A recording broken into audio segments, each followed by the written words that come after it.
Welcome back. A lot of jobs have inherent risk, including being a reporter. There are special laws on the books if you assault or kill a police officer. Assaulting a member of Congress is a federal crime. Now, some members of Congress are sponsoring a bill to make assaulting journalists a federal offense. As we mentioned last year, 44 journalists were attacked, 3 already this year. In many cases, reporters are being attacked and threatened in the field just doing their jobs, reporting the news. But there is no doubt antagonism towards the press is in vogue these days, led by the commander-in-chief himself. And joining us for more is Susan Nylon of the Nylon Report, employment attorney Sarah Blackwell, and Rod Thompson of the RevolutionaryAct.com. But let's point out, Rod is also a former, and I dare say recovering journalist at the Herald Tribune and the Observer Group. And folks, we're going to have a lot of arguments for and against the Journalism Protection Act. But I'm going to start out with the latest reason why some may argue there should be, and it comes complimentary of the NRA. Let's take a look. So to every line member of the media, to those who stain honest reporting with partisanship, to those who bring bias and propaganda to CNN, The Washington Post, and The New York Times, your time is running out. The clock starts now. Now, some idiot is going to take that seriously, and someone is going to get hurt. That was released within the last 2 days by the NRA. Rod, that's the argument. Well, it's a terrible argument on a number of levels there. I watched that when it came out. I saw it online, and I thought it was capturing a lot of the frustration of people who are members of the NRA and defenders of Second Amendment rights at how the media has been portraying the issue in Parkland, and every time that there is one of these mass shootings, it's never the guy pulling the trigger, it's always the trigger. And frankly, when you start talking about see, she was attacked personally on the CNN thing. Okay. She had a perfectly good right to come back and say, time is up. Time is running out. Time is running out. Right.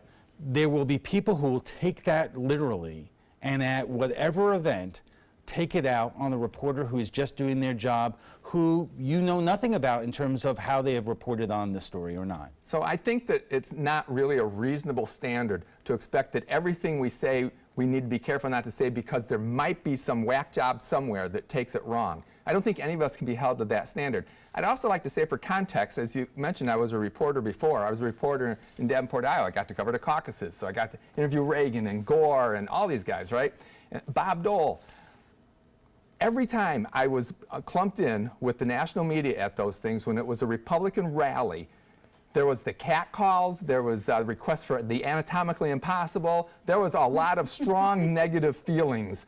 When I was at the Democrat rallies, nothing but warm feelings. This idea that this is new, this animosity toward the press, that Republicans and conservatives are angry, distrust the press, dislike the press, this is not new at all. That was 25 years ago. It is not new, Susan, but is there a good reason why there should be some kind of federal law protecting journalists?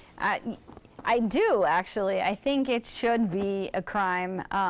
You know, we forget that journalists serve a really good purpose to our democracy. They keep politicians honest. Whether you agree with what the reporting are or not, I can easily talk to many institutions from a journalistic standpoint that are owned and operated by a conservative owner and station. So I think that people unfairly judge the media as being left or right. However, without journalism, don't go there, Rod. Without journalism, without someone to be able to put somebody's feet to the fire, to spend the time investigating, you know, crimes that are being committed, what do we have but state media? Sarah, I know you have strong thoughts on this, but we have less than a minute left, and I want to put the question this way. Journalism, through the First Amendment, is really one of the few trades that is protected in the U.S. Constitution. As I mentioned, there are federal laws involving assaulting a member of Congress and federal law enforcement officers. Doesn't this logically extend to somebody who may be picked off or picked out simply because of the job that they do? Absolutely. It is overstepping on federalism and state rights. I mean, it is, the states do make it a crime to hurt journalists. It is, each state has assault, battery, harassment, threatening, all of those kinds of criminal things against anyone. This act how will you define journalist? I mean, anybody with a camera at anything is going to be considered a journalist. A paparazzi is considered a journalist. I mean, how would you actually make this work? All right, we are just getting warmed up. We'll have much more on the Journalist Protection Act right after we check the first alert weather. Stay with us. We are talking about the proposed Journalist Protection Act, and joining us for more is Susan Nylon of the Nylon Report, employment attorney Sarah Blackwell, and Rod Thompson of the RevolutionaryAct.com. And to point out again, Rod is also a former reporter at the Herald Tribune and the Observer Group. The idea, I would imagine, of this act is not constrained to our current political environment, because journalists, and we've all seen it, have been attacked doing different stories in different venues, from crime and so forth. But some might argue, including myself, that it is at a level that we have not seen before in U.S. history, coming out of the presidential campaign, when the now President Trump would say things like this.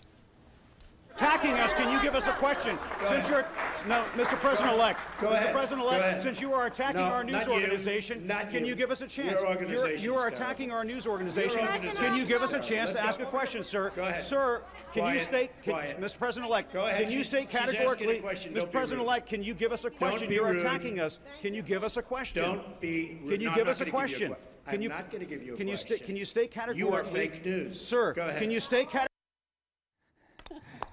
That was a wonderful exchange with CNN's correspondent. But here's the point. You know, personally, I've been at these rallies where Donald Trump has basically called out the media and has turned the crowd against the reporters from all different newspapers, TV, networks, local, from here, elsewhere, and it has become a fundamentally dangerous environment. I have seen people come to the area where the press is standing and has threatened, spat on, and so forth.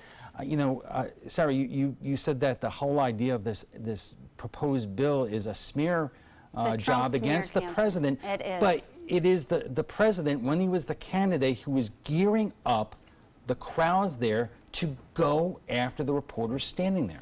Well, regardless if you believe that what Trump is doing is good or bad, this whole Journalist Protection Act, every time they come out, it's a Trump smear campaign, Trump smear campaign.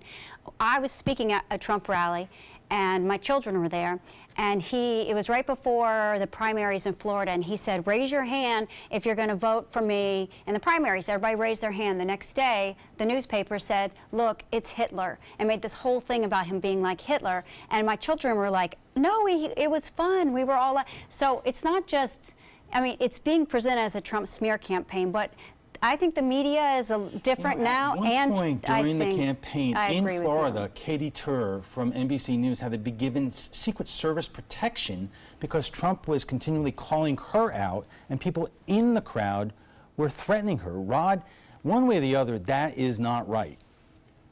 Well, right, you don't threaten other people. I think something that Sarah was saying before the break, though, is that journalists already have protections.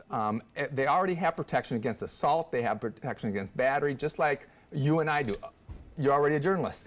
They already have these protections, right? So I don't see why they should have extra protections any more than, say, social workers. Social workers go out there, they do their job, and sometimes they get assaulted for doing their job. And they're government workers. They're doing good work. They're doing important work. Should we have special protections for them? Just because freedom of the press is enumerated in the First Amendment, along with freedom of religion and assembly and redress of government, doesn't mean that the individuals practicing it should get special protections. Except I will say that we don't have the President of the United States calling out social workers to be attacked. We don't have the product that they produce constantly being called out to being fake news. He brushes that entire media with the same bold stroke, and it's every time he doesn't like what they have to say. Whether or not it's true or not, I doubt the integrity of his accusations more than I doubt the integrity of the journalist. And I have to say, yes, you're right. It'd be nice not to make journalism a special class. But what are we doing? We are putting a chill on the industry. You know how many journalists, I worked in media a very long time, and a lot of my friends are leaving the industry because of what is happening today. And what is that going to do to our... No, that's not true. That is true. With social media, when I started out in media, media, I'm sorry, when I started out in media, I was making $16,000 a year. I understand what it is. That's not true. The mentality that people have right now that say it's okay to attack a journalist because they're going to lie to you. You know, you don't like what the journalist has to say, don't buy the newspaper, don't turn on the TV, but don't sit there and incite violence and say it's okay to harm that individual because it's a journalist. So yeah, I actually support a special area to protect journalists just because they've been called out for things that maybe individual is not guilty of. I agree that we shouldn't incite violence on anyone. I don't think the answer is this act. And we say special treatment by a special act. Honestly, when you're a criminal attorney or a prosecutor, you have to prove all the elements of a case. So you take assault and battery, you hit someone, you intentionally did it. Now you're adding things that they have to prove. So you're actually making it harder to have the person convicted by adding all these different elements. Let me just ask you to respond to something that Sarah said earlier, that with the explosion in terms of media, what is a journalist these days? Is it somebody who works at ABC7 or a network or the Herald Tribune, or is it, you know, a guy who blogs? See, and this is the problem, is that the public accepts whatever's on social media as being journalism, and that's been part of a problem with the argument. But the truth of the matter is... So do you need to define it in a better way than it's currently in this bill? You would have to actually, a journalist is a credentialed individual. I was at the Republican convention in 2012. You know how difficult it was for me to get those credentials? I had to prove that it wasn't just a blogger. There are things that we do to establish the difference between a journalism and somebody who just picks up their computer one day and decides to rant. But that's not in the Constitution. We don't define that. There's nothing separating blogger from newspaper from anything else in the Constitution. It's just freedom of the press. So if you look at those, because I dug into those numbers a little bit, the 44 journalists that were attacked, 13 of those were by journalists who said that they were wrongfully arrested, so they're probably at a protest or they got caught up. So those numbers are already inflated. But also, a guy that showed up 3 times in those 44 was a video blogger who goes under the name of Revolutionary Blogger, and he's considered the journalist. So for their numbers, they're considering that a journalist. I think this is a bad hole to go down, just like I thought hate crimes was. We already have a crime. Just because somebody makes a racial remark when they're making the crime shouldn't make it a worse crime. This is the exact same ethical problem that we have. I want to go back to what Rod said about what's called out in the Constitution, because when we talk about the Second Amendment, an AK-47 isn't called out in the Constitution, and yet we still have to have protections for that. So the journalism, the press, the free press is called out in the Constitution. Whether we decide to let it bleed on who is a journalist and who isn't is on us, not on the journalist. But you're making my case accurate with that. I'm saying the broad definition should apply to both. I guess both the second and the first. Here's the bottom line, and you know, there are a lot of people who are going to be watching this tonight, Sarah, and they are not big fans of what they see on the cable networks, and even sometimes, occasionally, rarely on the show. But you know, if you're saying that whether it's Donald Trump or anyone else should not incite violence, there is no specified, really, prosecutable, law that is reflective in all 50 states that stops anyone from actually doing that. Well, I think it's a state issue. I think inciting violence is something that is probably, each state has their own laws and requirements of how you would prosecute against that. And I think that, I mean, obviously inciting violence is never okay. Okay. The First Amendment doesn't allow you to incite violence. All right, we have to take a quick break, and we'll be back for final thoughts in a moment. And our guests join us right now for final thoughts. Sarah, I mean, this may be academic. This bill is likely not to go really far in Congress, but the point is being made by those who sponsor, and there are a lot of co-sponsors of the bill, that we have to be careful these days because journalists who are doing their jobs are under assault, whether it's in Washington on the campaign trail or in Sarasota, where people may be investigating important stories and may be pushed around. And the question is, are state laws effective enough in terms of preventing it from happening? I believe the state laws are, and if they're not, then the states should be beefing up those laws. And I believe that it's not a federal issue, and I don't know how you can define journalists. I think the inadvertent result could be that I'm videotaping a car wreck and I end up getting prosecuted for a federal crime because I'm gathering news as a journalist. That's something that could be better defined with a little work. Yeah. I would also say, too, that a one-shot deal at covering a car wreck does not make you a journalist, not you personally, but, I mean, we have to take a look at the bigger picture. This bill, I think, is sending a message to the president. I agree with you. I don't think it's going to go anywhere either. But it's certainly sending a message back that we won't tolerate this type. And you know what? I get it. People are going to be upset with you. I'm not always thrilled with the journalists, sometimes with what they say. But the point is that I certainly don't turn around and say, you know, time's up, we're going to come and get you. I mean, that to me is a personal attack. That. All right, so let's say, you know, let's end where we began with that video from the NRA, which you can be misconstrued by people saying it is open season on reporters because you don't like how they're reporting the Parkland story. Right, so it's not. It's against the law to be open season on anybody. It already is against the law. It's against the law in every state. So to me, that's really not an excuse for extra federal intrusion upon something that by the 10th Amendment is reserved for the states to do. But I'd also like to say, again, I don't think this is something particularly new other than the president's verbiage. These feelings are not new. When I was a columnist for the Herald Tribune, twice I had death threats writing columns. Both of those times the issue was a gay issue that I wrote on. One of them I reported to the sheriff's department, so no, the other one didn't seem credible at all.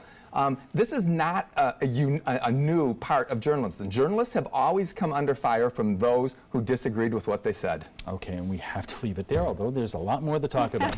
FYI, you can watch past discussions on demand. They're available on Apple TV, Amazon Fire, and Roku. And for the latest on local breaking news, don't forget to download the updated version of our app. If your current app doesn't work, it's expired, just go to the App Store and re-download it by searching for WWSB or My Suncoast.